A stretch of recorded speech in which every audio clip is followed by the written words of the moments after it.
what is that smell? I am definitely getting a hint of a deal. Oh wait, it's more than a hint. Yeah, these are the best deals, and not just this season, but all year long. In all seriousness, the smartest shoppers know that you get the brands you love with the most savings and cash back with Rakuten. And I know I'm certainly interested in sniffing out those deals. Start getting cash back at your favorite stores like Urban Outfitters, Petco, even Expedia, and getting cash back doesn't mean you have to miss out on sales because those can be stacked right on top. It's easy to use and based on a simple idea. Stores pay Rakuten for sending them shoppers, and Rakuten shares the money with you as cashback through PayPal or check. Smells like a perfect deal to me. Download the free Rakuten app and never miss a deal. Or go to Rakuten.com to start getting the most bang for your buck. That's Rakuten.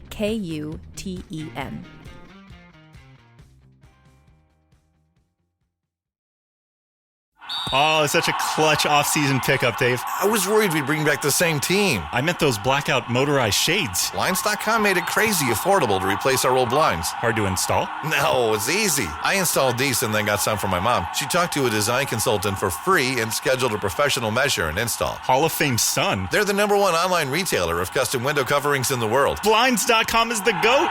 Shop Blinds.com right now and get up to 40% off select styles, plus a free professional measure. Rules and restrictions may apply.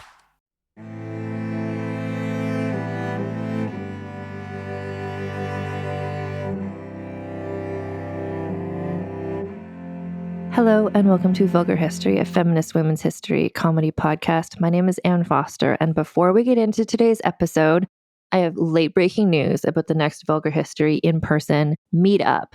I am going to be in Fort Myers, Florida, and I have time to have a meetup on Friday, February 7th. That's in like 2 weeks.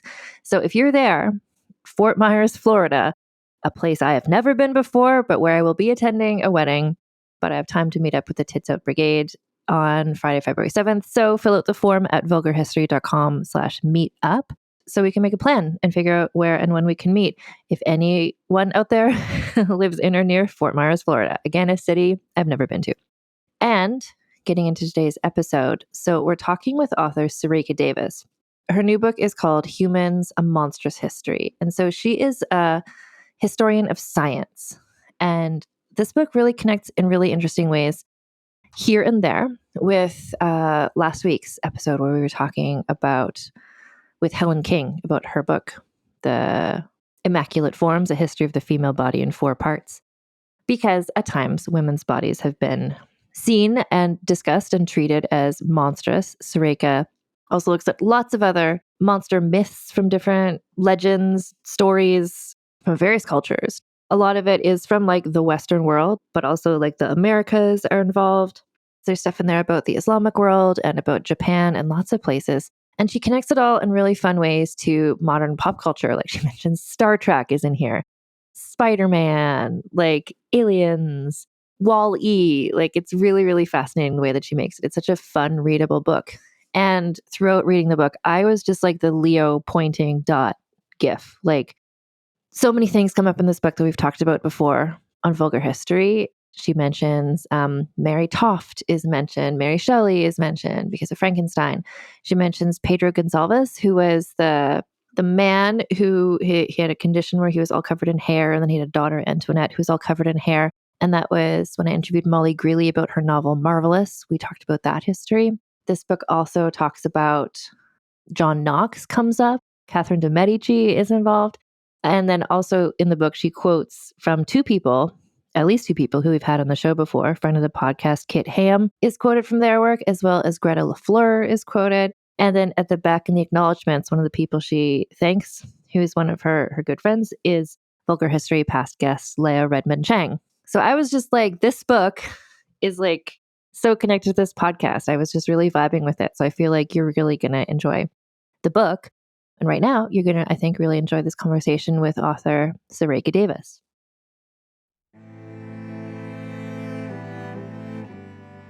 So we are joined today by Surekha Davies, author most recently of Humans, A Monstrous History. Welcome, Surekha.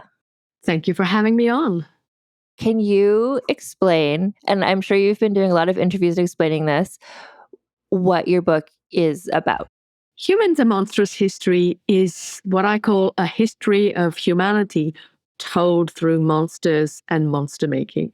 And what I mean by that is the idea of what human means has a history. It's never been an uncontested thing, who is and isn't human. It's never been universal. It's always been changing.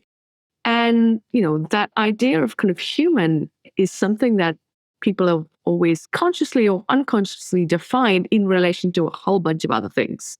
Where does the human body end and other kinds of beings begin? Where does the environment begin? Where's the boundary between humans and animals? What about humans and machines or gods or, say, extraterrestrials? So there's a history of how people have thought about where human ends and all of those external beings begin. And you can start that in antiquity. But there's also a history of how people have defined various categories of humanity, male and female, for example, different ethnicities and religious groups. And what all of these categories have lying between them, sometimes invisibly, are monsters. And what I mean by that is anytime you have categories, anybody who messes them up is a category breaker. So it's possible to trace who has been defined as being on the margins and turning nice, tidy little separate things into some kind of blended category. So it's a history told through monster making stories about, who or what was threatening the boundary between human and non-human, or between groups of humans who supposedly deserved different kinds of rights, whether they were women or enslaved people, or people who were framed as having bodies that were so atypical that, for example, they would be performing their strangeness, as it were, at fairs. Yeah. And so there's so many examples in your book. What I want to say is when I was reading it, I just thought, I read it all at once and I was like, I don't know if this is ideal. I think you need to read this, think about it, come back the next day. Cause there's so much new information in here. Cause you're talking about so many different cultures and time periods, some of which I was familiar with, some of which I wasn't familiar with. How did you go about researching so many different time periods? In a way, I started with my first book, which was about European ideas about peoples of the Americas and the ways in which European map makers and geographers had looked at writing about peoples of, Brazil and Mexico coming back, from European voyages of exploration, and framed some of these people as kind of monstrous in some way. And that was actually a story that goes back to ancient Greece and Rome. There were kind of theories of understanding the relationship between bodies and nature that said, the body was squishy. Move somebody to a different climate and their temperament, their constitution will change. So, if you have a medical system in your culture whereby bodies and minds are affected by geography, and also at the edges of habitable climates, there are what were called monstrous peoples, then once you're traveling everywhere, that does beg the question, where's the boundary between human space and monster space? And so there I was thinking I was, writing a dissertation and then a first book on, the 16th century and kind of Europeans making sense of what they saw in the Americas. But that actually was a story that had a 1500-year backstory. So some of the homework for the new book happened then. And then it was a case of trying to figure out what the big story was going to be. And this, for me, in a way, is a story I've been figuring out since I was a child watching Star Trek. And so, the beings in the universe is, one of the things that comes out of Star Trek. Oh my goodness, are there, things that live in space and don't need air and they travel at the speed of light? Is it possible to be telepathic? So that kind of range of taxonomy of ways of being a sentient being was something that I guess I'd been thinking about for a long time. And when I sat down to devise this book, the original structure was not that different from this one, because I thought, well, where are the boundaries between human and monstrous? Well, they happen in a variety of places from Earth to outer space. So the general structure of talking about ecology, animals, different kinds of human groups, and then things like machines and the supernatural, that overarching structure was quite straightforward. And of course, I missed a bit in the middle. I used to be a history professor, and I used to teach a course on monsters from antiquity to about 1800, before Frankenstein. And that was a sort of kind of Europe and the Americas kind of course. So there was all of this homework that got done along the way coming to this book. And with this book, I did think, this was an opportunity to talk about monster making all over the world. And in the early drafts, there was a fair amount of all over the world, and I wanted to put more all over the world in. But I quickly realized that it's kind of hard to have any kind of through line if you're everywhere. And also, everywhere is a fiction. Books that claim to cover like the world's thinking usually talk primarily about maybe 5 different kinds of thought. That is, doesn't actually cover every square mile. So that's also a fiction. We're going to have China, we're going to have India, we're going to have the Islamic world, we're going to have the, it's still like 5 or 10, right? Yeah. And, so I thought, well, I'd like that to be more of a through line, while also giving a sense of the kind of variety. So for kind of each chapter, I thought about what the range of ways there were for imagining the boundary between the human and that particular thematic, like animals. And I go from the micro, with the microbiome, up to the macro. I think about the soul.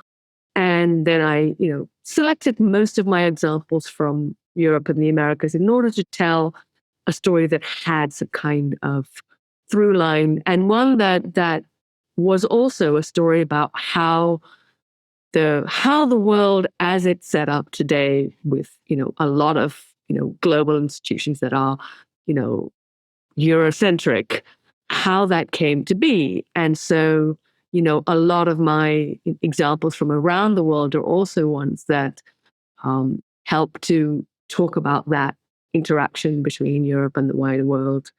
So it's sort of it's a trans-regional book that traces various, I think, mysteries. I hope readers feel a sense of cliffhangers as they go through the chapters. But it's, each chapter could have been a book. And I guess that's something that, authors often feel when they finish the books. Yeah. I love that you mentioned just now Star Trek, because in this book, I want listeners to know that you're explaining all this history, but you're also tying in contemporary examples, pop culture examples. The first time you mentioned the Ferengi on Deep Space Nine, I was just like, oh my God. I was excited. I'm a Star Trek fan. And I do love that you do talk in this about outer space and aliens and things like that, because that's not... I've never before read about what did people in the 17th century imagine outer space was like, which brings us to one of the examples, which was Margaret Cavendish. Can you just briefly explain who she was? I'd never heard of her. Sure. So Margaret Cavendish was an English aristocrat who lived in, the 17th century, the first half of the 17th century. Thereabouts. And, so she was a teenager when the English Civil War broke out, and her family were royalists. They were loyal to the crown. And, the crown, ended up escaping to Oxford, where she became a lady in waiting to Queen Henrietta Maria, who was the queen of French descent, who had married Charles I, who had got his head chopped off. So Margaret Cavendish was this young woman who, lived in this very tumultuous time. She ended up, kind of escaping to France with the Queen because it wasn't safe for them in England. And she became a self-taught polymath. she, being a woman, she didn't have, the kind of fancy education and, going to Oxford kind of life she would have had she been, an aristocratic boy child. But she taught herself, she read. When she was in France, she met her, husband, William Cavendish, who had become the first Duke of Newcastle, who was supportive of his wife's interests. And, I guess, today she, she might, we might call her a content creator today or a hustler because she wrote in so many different forms. She wrote plays, she wrote poetry, she wrote philosophical treatises about science, about atoms, about the nature of matter and souls. She wrote, work of science fiction, a work in which, like in Star Trek, she, used her imagination to kind of imagine another world in which life unfolded quite differently. And as a woman who was very learned and who actually wrote and published stuff, which is seen as a bit gauche for a woman to do, she there were people who thought she was a real weirdo. They called her Mad Madge. The diarist Samuel Pepys called her mad. She was a ridiculous woman, and he said her husband was really foolish to let her write. And so, you could say that, Margaret Cavendish was monstrified by some of her peers. She was not behaving, in a gender appropriate way. And what she does in her sci-fi novel, description of a world called a blazing world, because its stars were so bright and blazing. It's this, extraordinary story in which she imagines another kind of world for a woman protagonist. I was really caught by that example in your book of Margaret Cavendish, because you also mentioned Mary Shelley and Frankenstein. And I think, at least in the circles that I operate in online, people are often being like, science fiction was invented by a teenage girl, like Frankenstein. People are always coming up to the defense of Mary Shelley and letting people know that like this teenage girl wrote this book that was so important. And then I thought, yeah, but like 150 years earlier, this woman kind of invented Star Trek like fiction. So I think Margaret Cavendish, she deserves to be known as well. She does. The book doesn't read really like an action novel. It's not very readable today, and probably now all Margaret Cavendish scholars will hate me. It's compelling but a difficult read. But the plot is extraordinary. We start with something really nasty. So this kind of woman is abducted by a merchant who kind of has fallen in love with her, and she's kidnapped onto a ship. And you think like, whoa, this is nasty stuff. But pretty soon this storm, it blows up and pushes the ship to the North Pole. Gods are angry. Everybody, all the men then freeze to death. It's kind of hilarious. She's in her cabin, men freeze to death. Eventually, even through like the cold and the snow, the flesh starts putrefying and she realizes she can't like sit in the cabin anymore. This all happens in a very deadpan, not exciting way in my view, but it's like, oh my God, what a plot. She goes out on deck and sees that there are these bears who are standing like men. So what's happened is at the North Pole, our Earth touches another Earth, another dimension. And if you go to the North Pole, where you end up is not in the other half of our world, but in their world. And, it turns out that there are all kinds of animals that just walk on their hind legs and speak, not in English. She meets bear men who rescue her. They bury the men's corpses and boats and carry her. There's a lot of language of, and they carefully carried the woman, to, the capital city where the, emperor married her. She becomes an empress.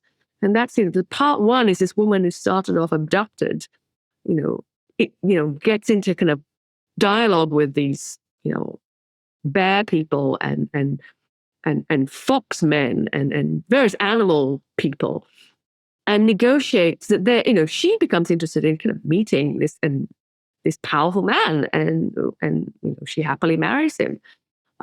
Then we have this huge section where Margaret Cavendish really goes to town on what it would be like to be a woman who is able to have extensive conversations about physics, about mechanics, about biology, about even monsters, about alchemy and chemistry.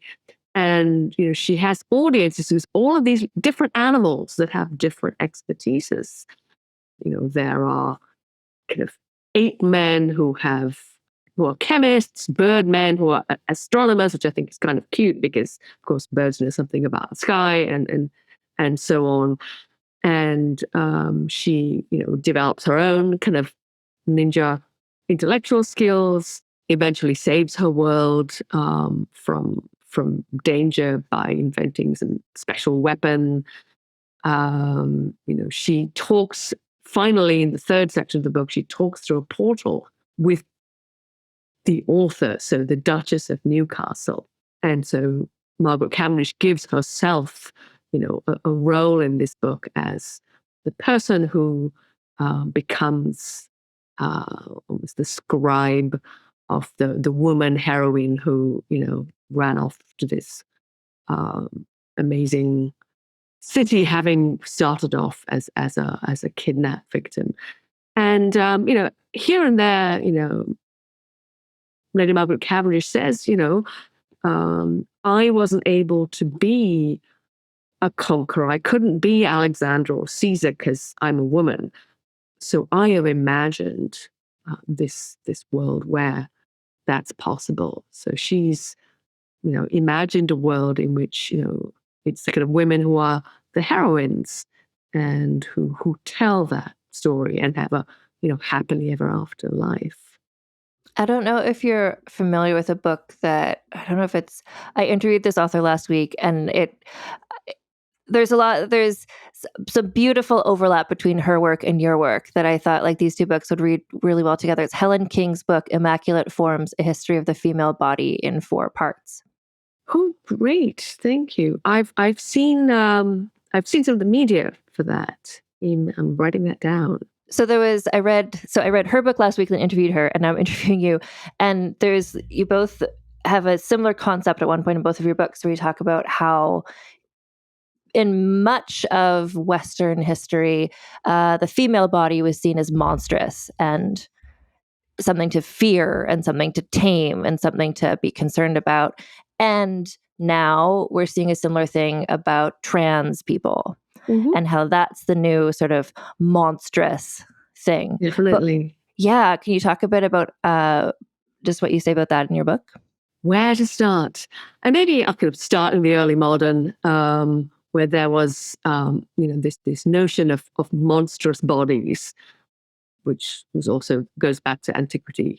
And the thing is, who gets to decide what constitutes a monstrous body? I mean, that's a story. And all monsters, I say somewhere, something like, monsters are works of the imagination, but all of them are real. Monsters are imaginary, but all of them are real. And it's because monster is actually a label. And it's an observer who has decided these are a bunch of normal categories, quote unquote normal. And here's someone who doesn't fit. And that means, by my definition, they're a monster. They are failing to fit a category. And of course, people who challenge categories were often seen, and still are, as threats. They're kind of threats to the self. And, I think the word monster may feel kind of strong to, 21st century person coming across this today. What do I really kind of mean? What does this mean for people's lives? It means that people got treated differently. They lost their, right to bodily autonomy, to kind of privacy, to dignity. For example, there's this little girl called Antoinette Gonsalves, who in the mid-16th century was examined by a physician, all over her body, because she was unusually hairy. She was one of a, small family of people who were all, most of whom had a lot of hair, all over most of their faces and bodies. And these, every so often there was in the sources, there is in the sources, accounts of people who saw or inspected the bodies of these children or people who were too hairy, or of people who were intersex. And at the Royal Society, the premier scientific institution in England in the 17th century, there would be people who kind of physicians of the Natural Society would talk about having inspected. And this was a situation that sometimes parents who were kind of very poor and had they kind of atypically embodied children, sometimes children with without hands, or with kind of what today might be called kind of Siamese twins. These children would be shown for money, and in some cases, kind of adults who were intersex were coerced into being shown both at popular fairs and in scientific settings. But where woman ends and man ends, and what that leaves in between, there has always been a continuum. It's what scientists will tell you kind of today. The fact that there aren't the fact that the continuum isn't even doesn't mean that there isn't one. In early Christianity, Christian thinkers debated whether the original human being might actually be androgynous. So before Eve was split off from Adam, was that original being actually sexless, or were they both sexes? So that question of the relationship between male and female, and whether there was a continuum, whether anybody in the continuum was a threat, that has not been a fixed story, not even in the West, and not in other places either. But that deciding that certain groups are threats is something that over time we've kind of seen move from homophobia through to now the kind of anti-trans movement. And those fears also look very like the kind of monstrification language used at times against women, at times against Jews. But that there is still that question of, all right, so you've declared that trans people are a problem. How are you going to identify one? What's it going to take? Does every school child whose birth certificate says girl, are they going to have to show their private parts before they can do PE or be on a sports team? Is that really where the future of humanity wants to head? And it's something about, and you talk about this in your book as well, the concept of a monster. It can be a way to unite people against a common enemy, or just Vulnerable group. yeah, and it's a way to, and we see that this playing out a lot right now in the UK and in the US and lots of places, like immigrants, or like when it's a way to unite disparate groups by inventing a boogeyman and saying like, Yeah. everything that you're upset with, everything that's wrong with your life, it's because of this group, rather than it's because of what the government has done, rather it's because of what capitalism has done. And so it's a way to sort of divert people's attention. Yeah, definitely. And I guess the kind of striking example of that is the laws that were called the Black Codes in the kind of 17th century, European colonies in the Americas. And, there was a point when, plantation workers were comprised of poor indentured servants from Europe, so white presenting servants, and enslaved Africans who were brought over forcibly. And what you see developing is these kind of different councils in different places, in Barbados and Jamaica. They wrote laws to define enslaved Africans as a legal category and what they called white Christian servants as a different category. So you had black slaves and white Christian servants, and different laws applied to them. And so immediately you were kind of undercutting worker solidarity. There would be different punishments, there'd be rewards for capturing an enslaved person who escaped. And it was also a form of monstrification. So if you declared that, one group was chattel property for life, they were never going to stop being living property. You've declared that an enslaved African is enslaved for life. Then there were laws about any children of enslaved women, and laws that decreed that the child would have the same condition as the mother, effectively decreed that enslavers who had children with enslaved women, their children basically became objects. So they, enslavers loved property more than they loved their own children. Or it's kind of an unthinkable kind of thing for us today. But It's like the legal definition of some humans as not human.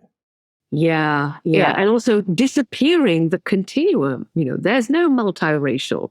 It's like, and that's a kind of monster making process to define, to erase that continuum, to create penalties for anyone being in that continuum. The South African comedian Trevor Noah talks about this. I mean, the title of his autobiography is Born a Crime, because it was illegal to have mixed race children when he was born. He was hidden away in his early childhood. And that's monstration in like living. Oh, absolutely. Yeah. And I mean, to me, just over and over in your book, I was thinking like whenever, and everything you just described as well, there's a defense that's like, well, this is the natural state of things. And so these laws are just to ensure that things are kept in this proper way. But it's like, well, if it's the natural state, then you wouldn't need a law because people wouldn't be doing this. People like, if you have to make a law to enforce behavior, then it's clearly not a natural thing. Exactly. And it's clearly also not a, a law is coming now. So what's been going on since the beginning of time? Yeah. There wasn't a law. You also mentioned in your book, on this podcast, I did a whole series about Mary, Queen of Scots. And in that, John Knox emerged as quite a villain amongst myself and the listeners.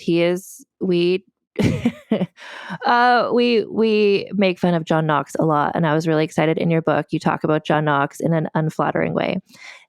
So I was like, oh, one of us. Great. But you talk about, because I was like, oh, that's right. Because his book, it's called The First Blast of the Trumpet Against the Monstrous Regiment of Women. So he is like monsters, of course. Yeah. Can you explain about him and his deal?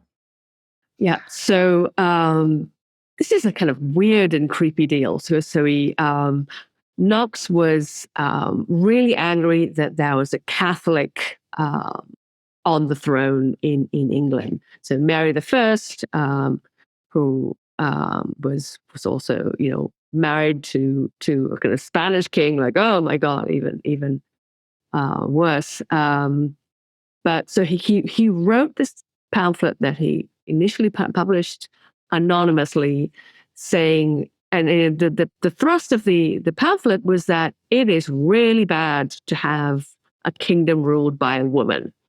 He used words like abominable and monster over and over again. It was against nature that a woman was ruling. But what he was actually cross about was that Mary wasn't an Anglican.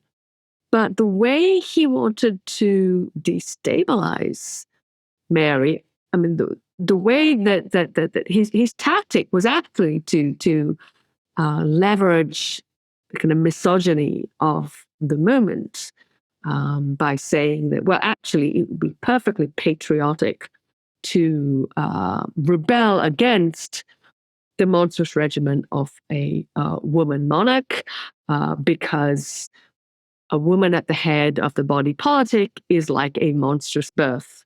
And he drew those comparisons. So he was kind of encouraging insurrection by saying it wouldn't be insurrection because this commonwealth was such an abomination to be headed by a fake. So he's controlling queens in order to destabilize a Catholic monarch. So rather than going directly after the her religion, he tried another tactic. Unfortunately for him, Mary died fairly quickly, and by the time his pamphlet came out, it was Elizabeth I, who was an Anglican, who was on the throne. So he was not flavor of the month for her. Well, and that's just the way you describe his tactic. We see this today constantly. Yes, who are you going to monstrify? Maybe for some completely different agenda. Well, and also I think if you're really upset about one thing, but it happens to be a woman who's doing it, you can be like, I just don't think this is right. Where it's like, it's not. That's an easy way to get a lot of people on board to be like, yeah, this also doesn't feel right to me. Like, there's just something about her I don't like, and maybe it's her race or it's her sex, but really what you don't like is her politics. Yeah. But then you'd have to argue on substance. And persuade on the thing that you've decided is going to be a harder sell. Exactly. Whereas the monstrification, it's so easy to tap into that for people, like when it's just purely emotion and fear and hatred. And there's a reservoir. So this is an ancient cultural reservoir of monster making stories and techniques, and these are things people, it's worth being aware of that. And now for a quick advertising break. A new year means new opportunities, and if you've been thinking about starting your own business, let this be your sign to take the leap. Of course, this decision comes with a lot of questions, like, how do I get started? How do I come up with a brand? How do I sell stuff to people? What am I even going to sell? Well, if you have all those questions, you can take a deep breath, because Shopify's got you. Shopify makes it simple to create your brand, open for business, and get your first sale. With Shopify, you can get your store up and running easily with thousands of customizable templates. No coding or design skills required. All you need to do is drag and drop. Their powerful social media tools let you connect all your channels and create shoppable posts to help you sell everywhere people scroll. And Shopify makes it easy to manage all the details, like shipping, taxes, and payments from one single dashboard, allowing you to focus on the important stuff, like growing your business. The best time to start your business is right now, and with Shopify, your first sale is closer than you think. Established in 2025 has a nice ring to it, doesn't it? Sign up for your $1 per month trial period at shopify.com/realm, all lowercase. Go to shopify.com/realm to start selling with Shopify today. Shopify.com/realm.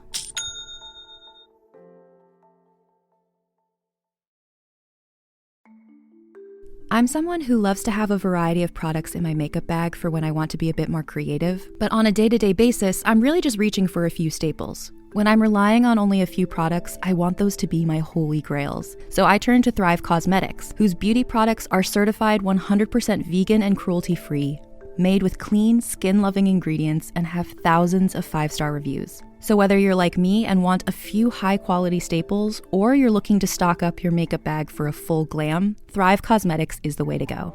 One product I love from them is the Brilliant Eye Brightener. I've already got it in a couple shades, and I've just seen they have a new gold one that I might need to snag too. I love a product that can have multiple uses, and the Brilliant Eye Brightener is just that. I use it as eyeshadow and highlighter, and it's such an easy way to elevate my everyday look. Plus, for every product sold, Thrive Causemetics makes a donation towards 8 major causes, including those impacted by cancer, domestic abuse, and veteran and education organizations. I love knowing that a purchase I was going to make anyway is also benefiting causes that matter to me. Thrive Causemetics is luxury beauty that gives back. Right now, you can get an exclusive 20% off your first order at thrivecosmetics.com/thrive. That's Thrive Causemetics, CAUSEMETICS.com/thrive for 20% off your first order.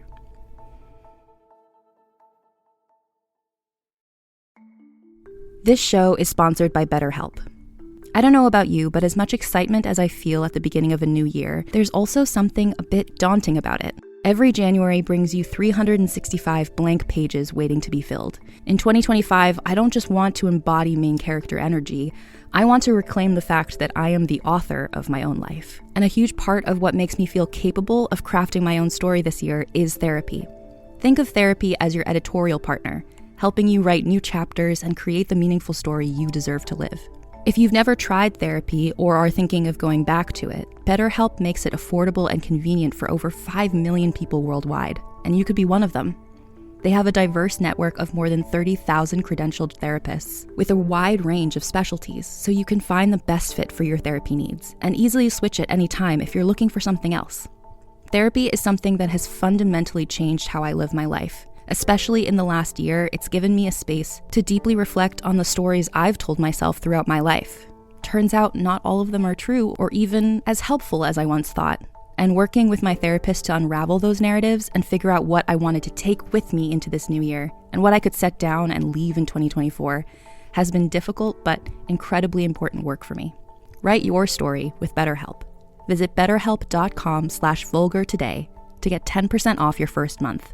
That's BetterHelp, HELP.com/vulgar.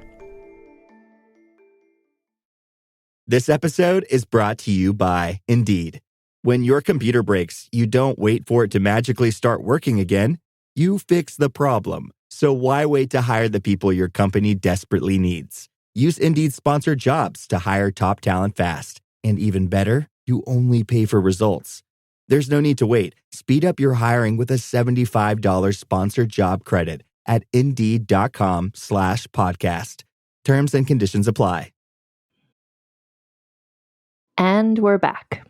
Another story that you mention briefly in your book, and I was excited that you did because this is another episode we did in this podcast, was Mary Toft, the woman who claimed to give birth to rabbits. We did a whole episode about it, but I thought, yeah, because you're talking about the concept in that time and place. It helped me understand her story a bit better, that whatever pregnant woman thought about or saw could manifest in what she gave birth to. Yeah, it's an extraordinary additional way of heaping blame and responsibility on women. I mean, not only were they quote unquote monstrous because they had failed to be born as men, as the ancient Greek naturalist Aristotle put it, but they were also kind of potential monster incubators. They might give birth to someone who looked monstrous because the mother had been fantasizing about some monstrous or alternative person.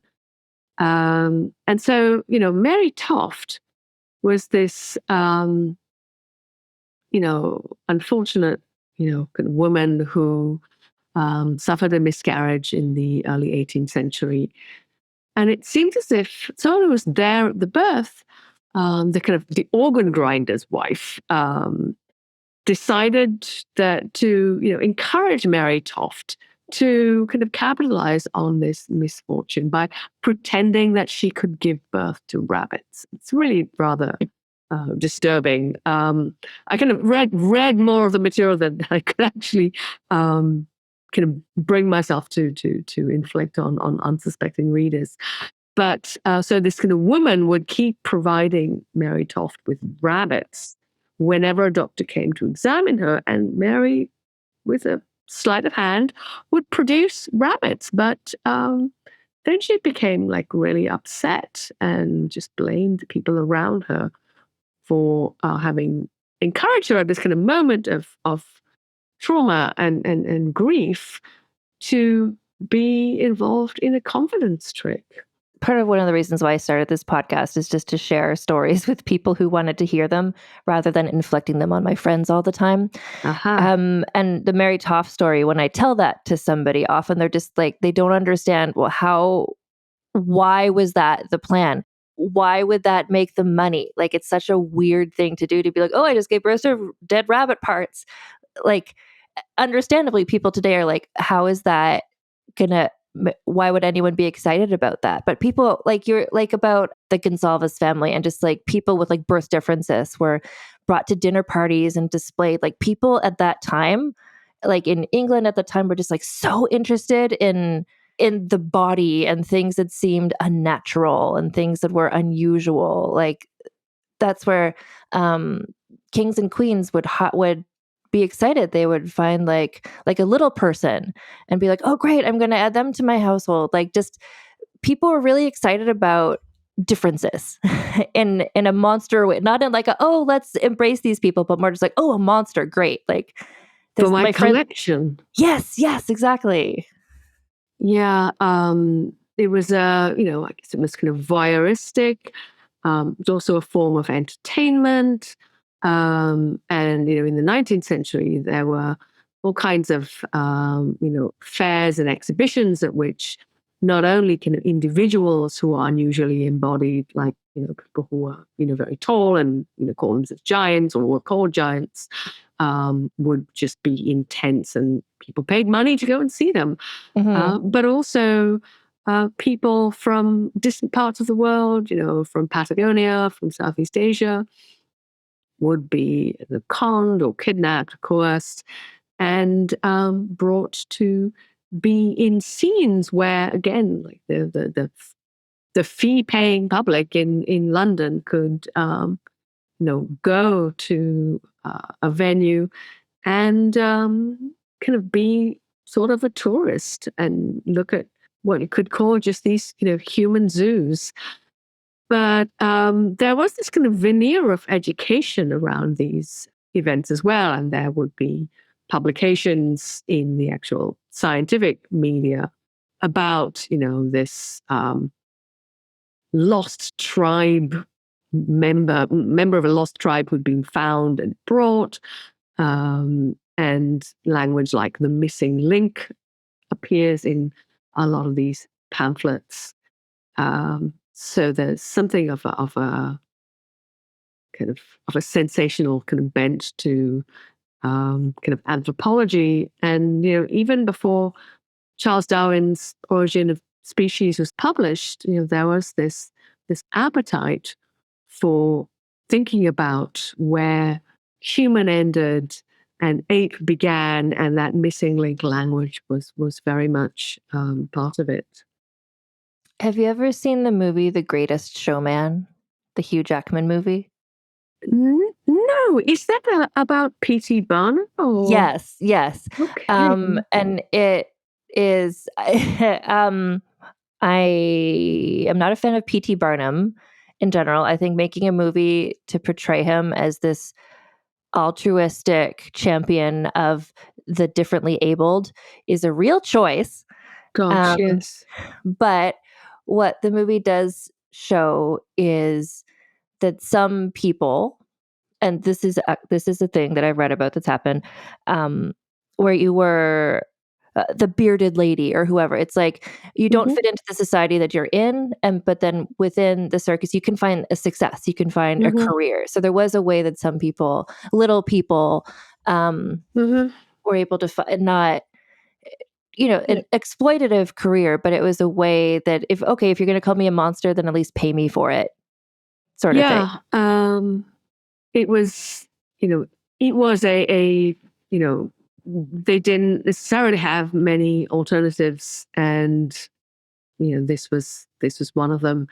And perhaps at something like a circus or a fair, there would be lots of people with kind of unusual skills. People who are differently abled, who were unusually embodied.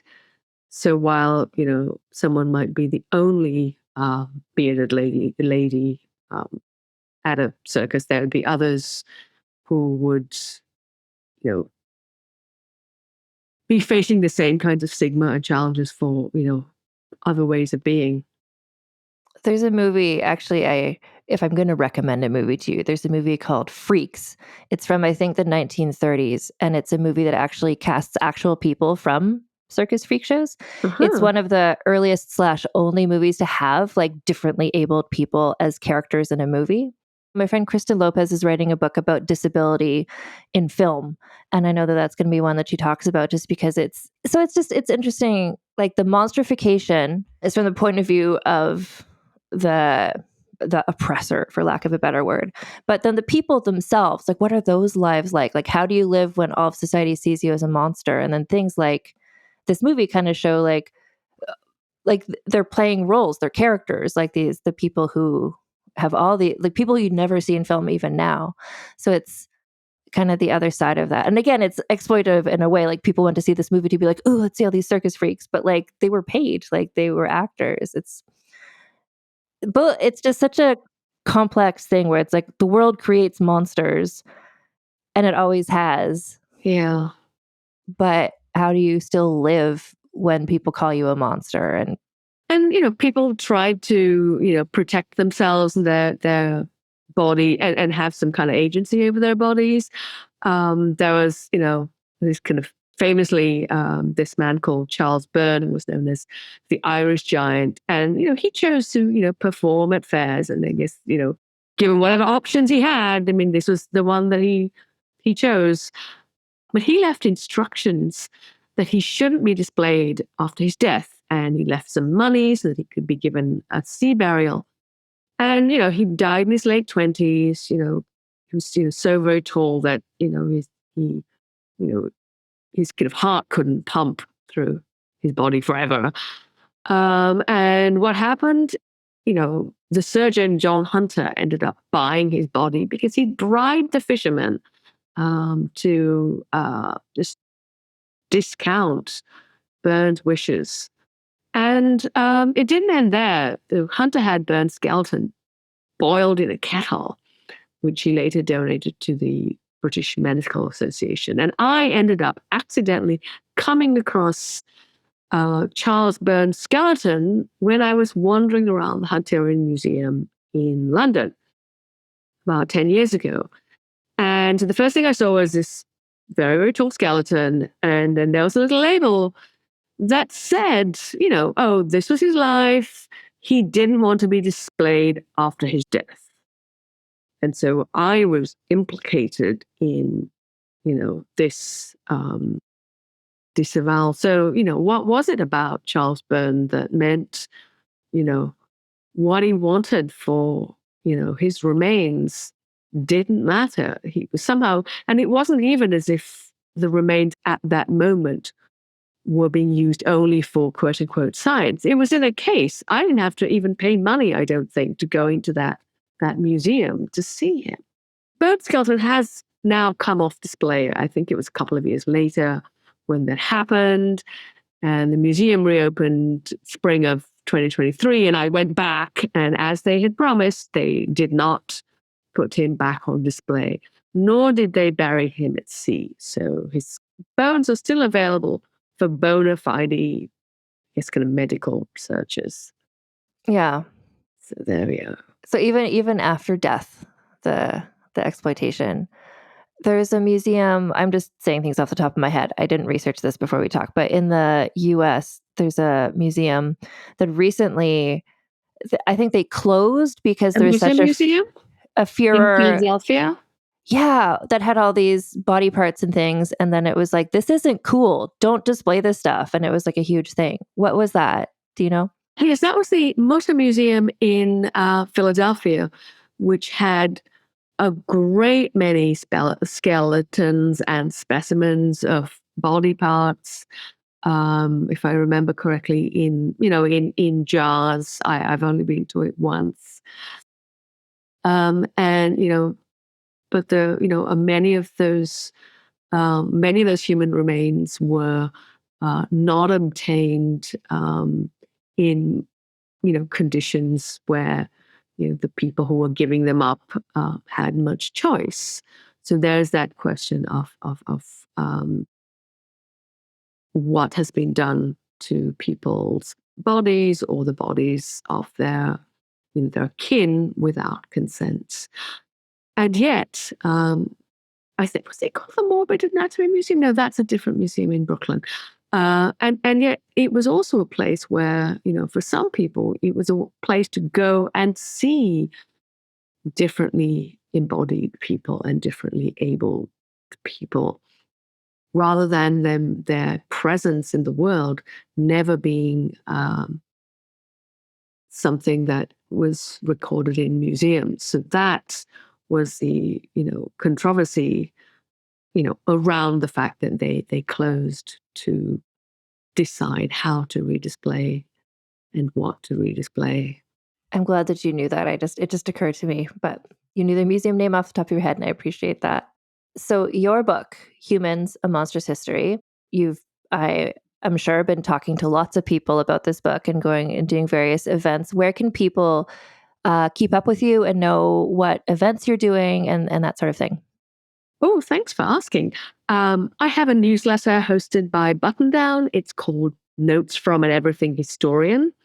It's totally free, and you can even download a free extract from Humans: A Monstrous History if you subscribe. I, post my, events there. My most active social media channel by far is Blue Sky, so do come and find me there. And my website is surekhadavis.org, and that will, help readers find all the places where I am. And I will be on a book tour in the US from the 1st of March to the 18th of April. And I have a couple of events in London at the very end of April. And there are a handful of online free Zoom book conversations and book lectures starting on February 19th. So do come and find me to learn more about them. That's wonderful. And I mean, clearly just from this conversation, you're so passionate about this topic and so knowledgeable about it. I think it'll be great to be able to share that with people and hopefully convince them all to read your book, which I really, really enjoyed and I really recommend. Oh, thank you. Thank you so much for joining me today. I was really looking forward to this, and this is such a good conversation. Thanks so much for having me. This has been great fun. So the book, Humans: A Monstrous History by Surekha Davies, is available I think it's available in various different countries. Sometimes we have an author on here and the book is like only in North America or it's only in Europe, but this one, everywhere, I think. And as Surekha mentioned, you can go to her website, surekhadavis.org, and you can keep up with what she's doing, sign up for her newsletter, find her on social media, all those kinds of things. And again, if you want to meet up with me in Fort Myers, Florida, I'm going to be there on Friday, February 7th with some time to hang out with the gang. So go to vulgarhistory.com/meetup if you're there and want to join first ever on U.S. soil, Vulgar History Meetup. And just other things to let you know about. So I have this new mailing list. And I know at the end of this, I'm always like, social media, blah, blah, blah. Like, here's all the places to follow me. And basically, if you're on any social media, look up Vulgar History, and I'm probably there. And if I'm not there, I'll probably be there tomorrow because I like to claim that domain on all the social medias. But if you want to just get sort of like regular updates, both like as things are heating up, I'm doing these live events.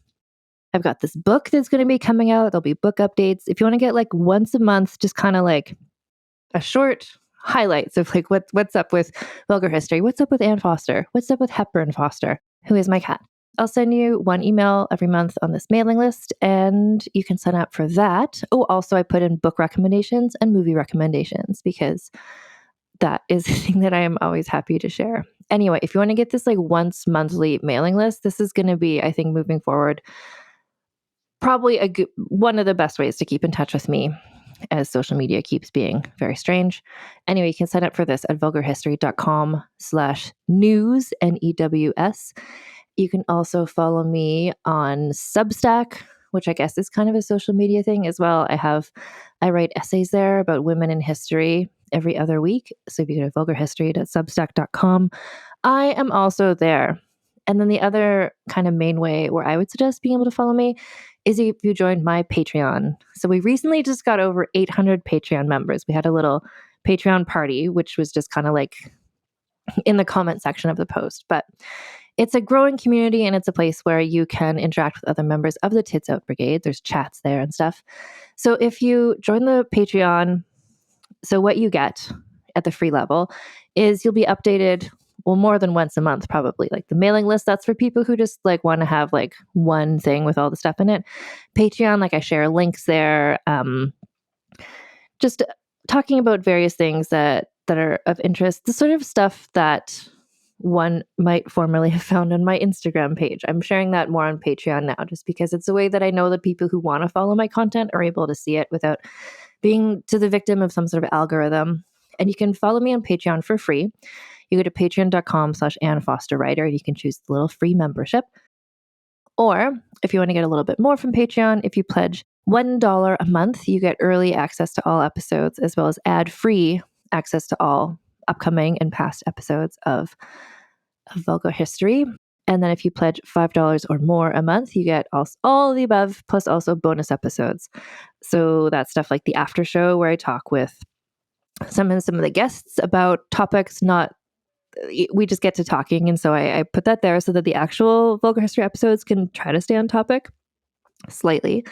But also at the $5 a month level, you get access to our whole archive of Vulgar Peace Theater episodes where Alison Epstein, Lana Wood Johnson, and myself talk about costume dramas. We're on a bit of a hiatus from that because Alison, Lana, and I are all incredibly busy. But once we're back, you can hear new episodes, but there's a really good archive there. Each episode is like 3 hours long. So like you've got a good amount of content there if you just join. And also episodes of So This Asshole, which is the spin-off podcast where I talk about shitty men from history. Anyway, also anyone who joins the Patreon at the $5 a month or more level, you get to join our Discord, which is like a big group chat where we're talking about everything. We're talking about, at the moment, The Traitors, both American and UK versions, but also people share pictures of their cats. We're providing emotional support for people living through unprecedented times, but we're also sharing memes and jokes, book recommendations, movie recommendations.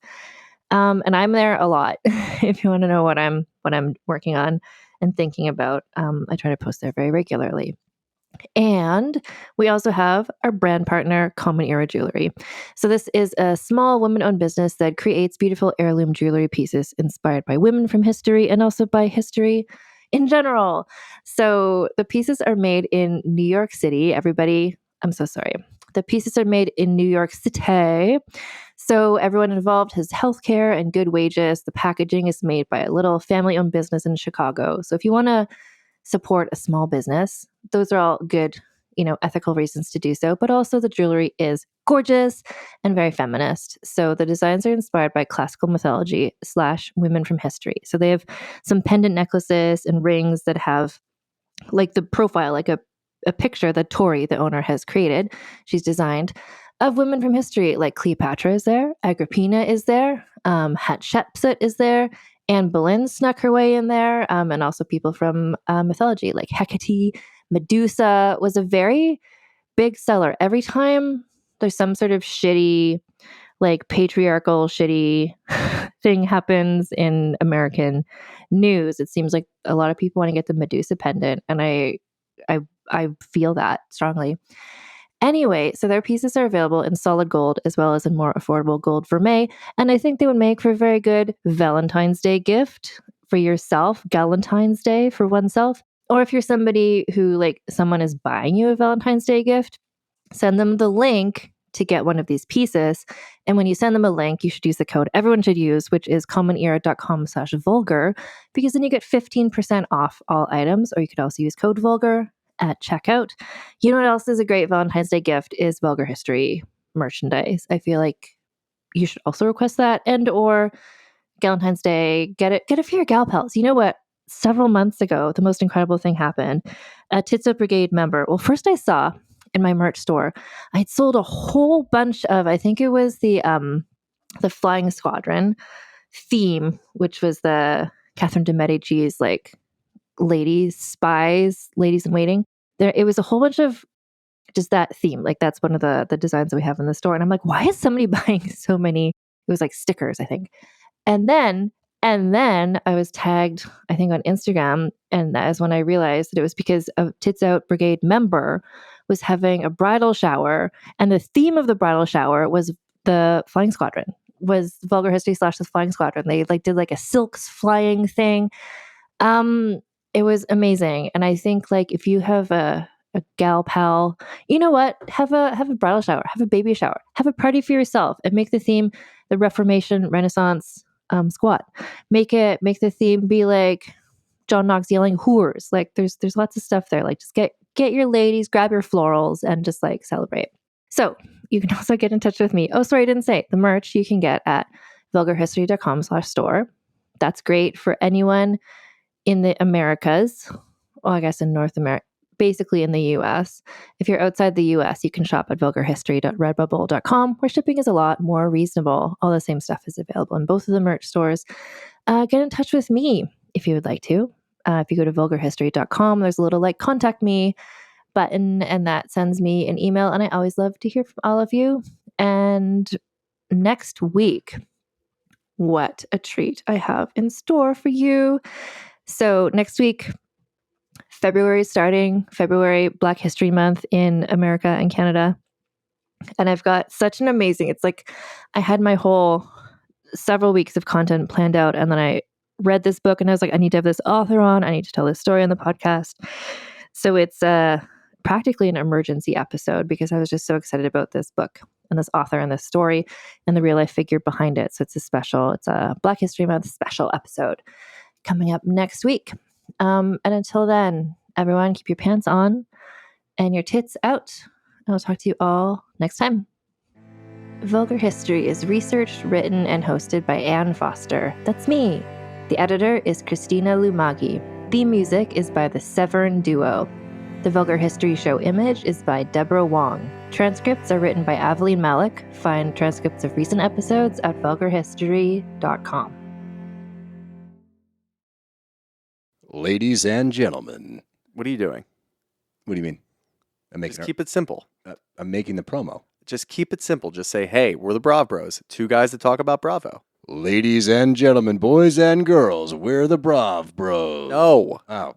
Dude, stop with the voice. Just keep it simple. I've seen promos on TV, dude. This is how you get the fans engaged. This is how you get listeners. We're trying to get listeners here. If we just say, oh, we're two dudes that talk about Bravo, people are going to get tired of it already. We need some oomph. All right, then fine. Let's try to do it with your voice. Brav Bros. Good job. Nowadays, trends and news cycles change faster than we can blink. But there are some things that withstand the test of time. And if you're looking for a connection to something timeless, and maybe also a glimpse of life at a slower pace, I believe everyone can relate to the very human experiences explored in Jane Austen's novels. And that's where I come in. My name is Alison Larkin. I'm a writer, comedian, and narrator and host of the Jane Austen podcast with Alison Larkin. I spent a lot of my childhood in the part of England where Jane Austen lived and wrote, and now that I live in the States, nothing gives me a sense of homecoming quite like narrating her books. On this show, you'll listen to award-winning narration. I'll give myself a pat on the back for that, as well as conversations with actors, writers, and other fascinating people who all share a passionate love for Jane Austen. So please, join me as we embark on a wonderful journey through Jane Austen's work. Be sure to listen and subscribe to the Jane Austen podcast with Alison Larkin, wherever you get your podcasts. Hello, I am Kristen Russo. And I am Jenny Owen Youngs. We are the hosts of Buffering the Vampire Slayer once more with spoilers, a rewatch podcast covering all 144 episodes of, you guessed it, Buffy the Vampire Slayer. We are here to humbly invite you to join us for our 5th Buffy prom, which, if you can believe it, we are hosting at the actual Sunnydale High School. That's right.